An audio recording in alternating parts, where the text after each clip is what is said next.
from the previous speaker.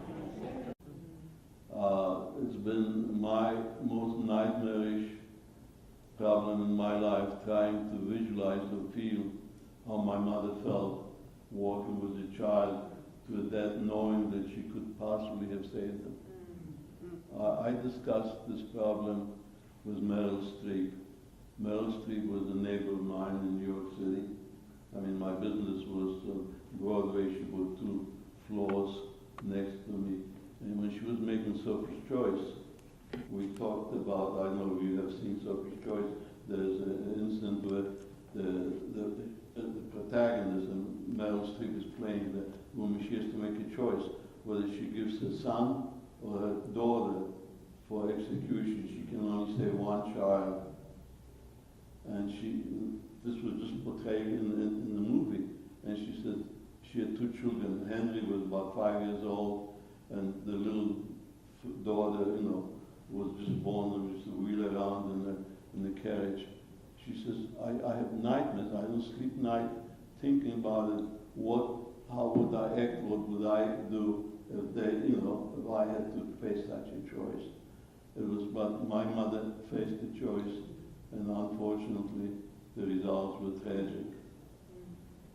This is a Bescheinigung, which is a ID issued to ex-concentration camp prisoners by the German authorities in Germany after the war.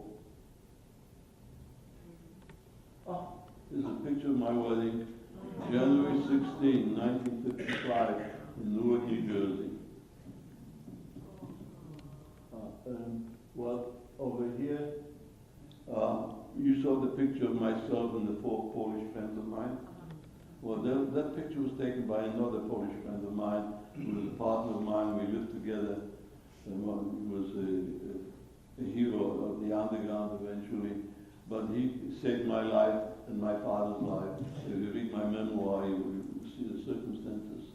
And when I had to part company with him, I said, Michael, how am I going to survive without your protective umbrella? The war, this is 1942, things are, very, very difficult. And he said to me, you'll be okay. He says, yeah, but the world is so evil, look what's going on. He says, don't ever think that way. There is good in every human being. Seek and it shall find you. Okay? And he was right. That's been the motto of my life up till today.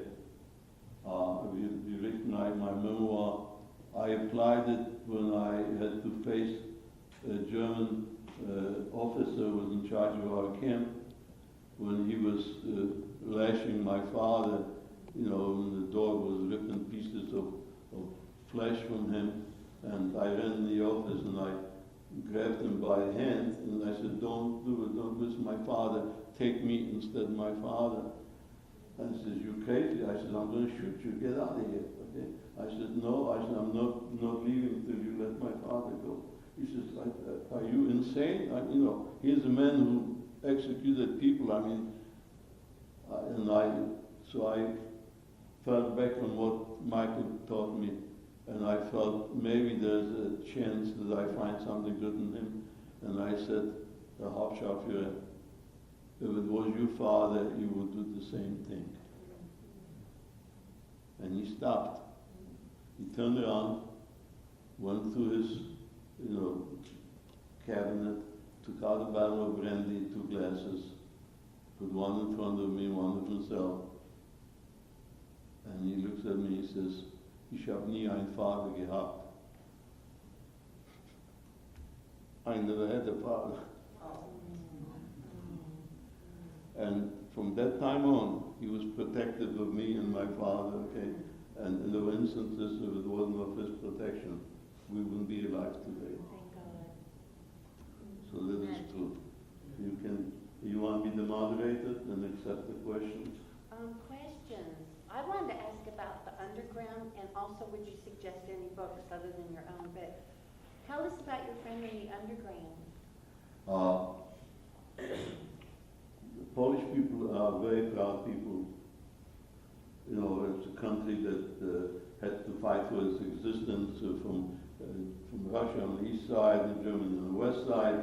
But you know, they got their independence in 1918. You know, the country was only 21 years old. You know, when the war broke out again, and they tried, you know, resist the occupation. So it was the first underground cell that I joined was in end of 1939, begin 1940. My cousin, whose house I was living at that time, introduced me to two other people that we only knew 4 people in the cell. Well, we were not doing any glorious things. Okay, what we were doing is trying to find, you know, had somebody falsify papers for people. And not only this, at that time, the Germans, in order to control the flow of money, issued an order that you could only withdraw a certain amount of money from the bank, and the large notes had to be stamped with a special stamp. So maybe we falsified, we made a false stamp when we used to, under the table in my cousin's kitchen, there were hundreds of thousands of zlotys laying over there. You know, people used to way we stamped it. So the one time there was an incident that a Polish girl who was working at the airport, the German forces disclosed some things that were not, you know, not to be disclosed to the occupying forces, and she was done away with. But that's the only, you know, incident that I remember. But later on, you know, especially when the Germans invaded Russia in 1941, June 21st, 1941, the Polish people felt that there was a chance maybe, you know, to fight for their independence, and there was more armed resistance. My friend Michael Kravitz, the one I speak about it, I didn't know about it. I was in the camp already. To the underground, I was notified. He was cut down by machine gun fire when they blew up a transport train with soldiers going to the front. So by that time they became more active. Okay, the Jewish underground started also beginning in 1941 when it was obvious that, you know, the Jews were slaves to extinction. So the young people, you know, organized themselves, and there was resistance, and there was, you know, I mean, people say, why do you let yourself be led to slaughter like sheep? Why didn't you resist? There was resistance.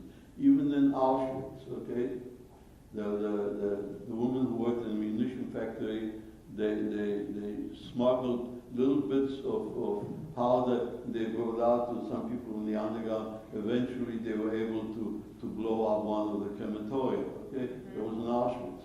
And in Sobibor, which was one of the extermination camps, they organized a uprising where they killed the guards and so on. They were able to run away, and most of the people, you know, were shot down or hunted down in the forest. There's one man still alive that survived the Sobibor uprising. In Krakow, in my hometown, my friends, okay, they had an organization on the 24th of December of 1942.